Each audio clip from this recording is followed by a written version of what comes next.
Per hari Sumsel menerima 60 ton bantuan oksigen dari salah satu perusahaan di provinsi ini yang diangkut menggunakan kendaraan isotank berkapasitas 15 ton untuk didistribusikan ke rumah sakit rujukan COVID-19. Pasokan terutama untuk kota Palembang yang kebutuhan oksigen di rumah sakit rujukan COVID-19 meningkat. Pendistribusian oksigen dijaga Polda Sumsel dan dipusatkan di Rumah Sakit Bayangkara Palembang. Oksigen di Sumsel untuk pasien COVID-19 di rumah sakit dipastikan aman. Sumsel juga membantu oksigen di luar provinsi seperti Jawa Barat.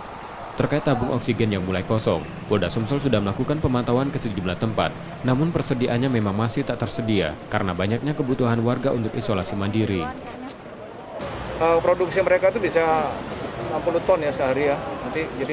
Nanti pengaturan dengan Kadinkes, kami hanya membantu memfasilitasi, mengawal dan seterusnya. Ini masih terus lidik ya, kita belum menemukan. Ini yang kosong itu sebenarnya bukan oksigen, yang tabungnya itu yang susah.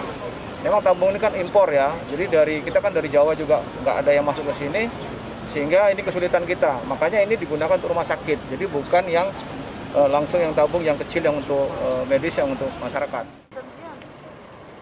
Kebutuhan oksigen di Sumsel per hari untuk penanganan COVID-19 di rumah sakit sebanyak 15 ton dan terus naik dalam beberapa hari terakhir bersamaan dengan bertambahnya jumlah kasus.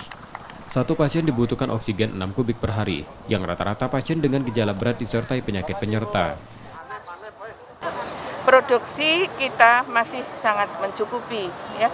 Ini baik dari Okipap, dari Pusri, dari Samator, Ligasin itu mencukupi hampir 100 ton per hari.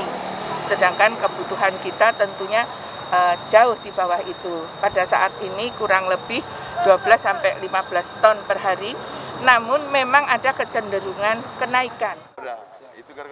Meski ketersediaan oksigen masih aman sebesar 100 ton per harinya di Sumsel, namun dibutuhkan kewaspadaan menyusul meningkatnya jumlah kasus harian yang saat ini mencapai 388 orang. Rizky Oktora, Muklas Diferensial, Kompas TV, Palembang, Sumatera Selatan.